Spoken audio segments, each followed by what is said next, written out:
Okay, so I realize that Chandler did not win this fight, technically, on paper. Well, and he didn't win. Dustin beat him. He's definitely beat him. And I realize that everybody knows Chandler's my boy. But I also and congratulations, Dustin, by the way. Incredible fight. Incredible fight.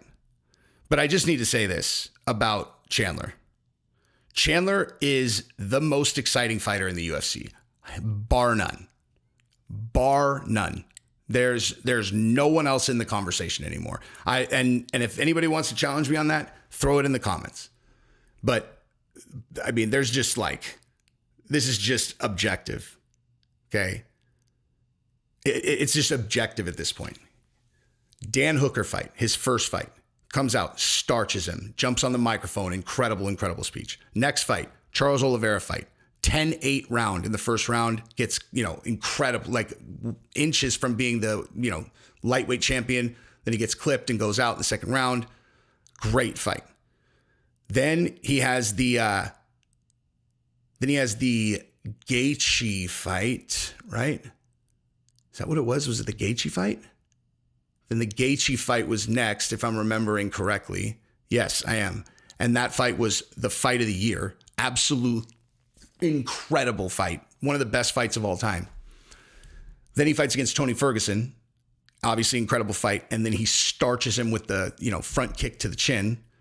So thus far, going into this fight, he has no weak links. Every single one of his fights is an absolutely incredible performance by him. He doesn't win them all, but it doesn't matter. He's putting on the best show of the night every time. Every single time he's putting on the fight of the night, right? Or the performance of the night or whatever. Going into this fight. Dude, he comes out against Dustin Poirier, guns blazing, dude. He went full throttle at Dustin. I was watching that just Jesus, man. I know it's a 3-round fight, but this is crazy. And one thing, I texted this, he and I were texting maybe a week ago, or I don't know, 5 days ago. And I was saying it, he was like, I'm going to put him away. And I was like, I believe you, dude. And I was like, just think about this. No one has put Dustin away to volume strikes. When Dustin gets put away, he gets caught. He gets caught with one big heavy shot. He never wilts and breaks to volume striking. He just doesn't. He is a machine, dude. He's incredibly durable and he's incredibly tough and he's the most game-bred guy there is.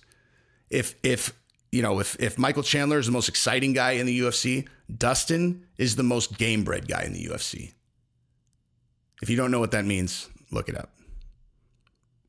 It's a dog fighting term for a dog that will drag itself back into the circle to fight, even if it's got one leg or no legs. It'll use its mouth to drag itself back it'll never stop fighting. It's never out of the fight. And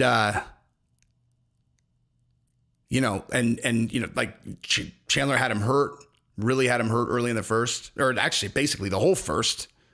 And then Dustin came back and really hurt Chandler in the end of the first round and shattered his nose. Okay. That's the thing. He shattered his nose, shattered it. Okay. Now, before I talk about this further, if you've watched more than one of my videos, go ahead and subscribe. That's the deal that we make. Also, if you don't mind throwing a like on this, that would be amazing. I was just reading on YouTube about how they suggest videos to people, and actually the number of likes is really important. I don't ask about, I really don't make a thing about that very often, but if you guys don't mind throwing a like on it, I would really appreciate it. And if you've never subscribed, again, that's the deal. I make free content. If you want to watch it, you can, of course, just subscribe. You just click the button. Anyway, so he shattered his nose, shattered it. And as soon as he came out in the second round and he had his mouth open like that, I assume a lot, well, maybe not everybody, but I assume a lot of you guys knew what that was. You know what that means, right? It means his nose is shattered, his entire breathing apparatus that is here is non-functional anymore. He's only getting air through his mouth, okay? He also very clearly had blood dumping down his throat, right? He had the blood that's coming out of his mouth is coming from his nose. His nose is a gaping open wound which has so much blood in it that he can't breathe. And also the blood is just pouring down his throat that whole time, right? I looked at that and going into the second, I was like, oh my God, man, that's not good. Because obviously I was very emotionally invested in Chandler winning, not because of anything against Dustin. I just don't know Dustin. And I really like, dude, Chandler is my dude. I really, genuinely, really like him, dude. Like, I really like him. Not because he's like a UFC fighter. Like, he's a good dude, man. He really is. He is a very easy guy to root for, man. He really is. And so going into the second round, I was nervous, dude. I was really nervous. And, you know, like, dude, you get hit in the nose doing anything, you don't want to do it anymore. You have blood pouring down your throat. You can't breathe through your nose. And you're in a fist fight with Dustin Poirier. I mean, it takes a different kind of breed of person to go out and fight like that.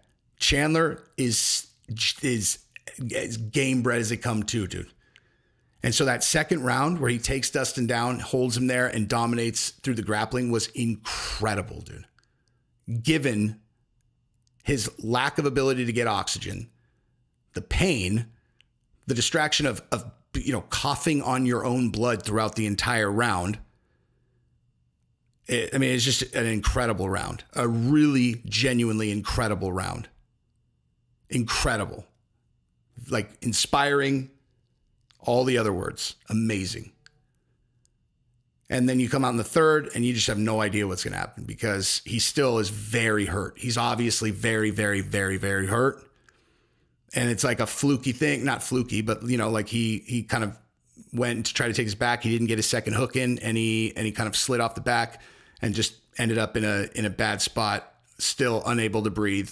And Dustin choked him. It was great. I mean, it was awesome by Dustin. So what do you do with these guys? So like Dustin, one thing that was interesting too is that they announced that Volkanovski's fighting Islam Makhachev before this event. I thought that was weird. They announced that today. And I was like, why would they do that? Like, why wouldn't they wait to see what happens with Dustin and Chandler before you decide who's going to fight Islam, But apparently they already booked, the fight's booked. It's Islam versus Volkanovski at UFC 284. And on the same card, they're doing an interim belt at 45. I'm going to do a whole other video about this because I'll do it either tomorrow or Monday, but it's very abnormal that they're doing this. Very abnormal. As a matter of fact, first time that they're doing this. And I'll tell you what I mean by that, which is every single other time that you've ever had a champion go up a weight class to fight the higher weight class to be the double champ, every single time, or gone down, the person whose weight class it is that the other person's moving into is not marketable, at least at the time. Every single time. There are no exceptions there. You had Conor move up to fight against Eddie Alvarez. Eddie Alvarez was not, he was not going to push the needle. They knew that, right? DC moves up to fight Stipe. They all knew, Stipe doesn't move the needle. Izzy moves up to fight Jan Blachowicz. Jan Blachowicz doesn't push the needle. When TJ went down to 25, that was before Henry Cejudo was Triple C. They wanted to shut down the entire division. That one, they were telegraphing why they do it, right?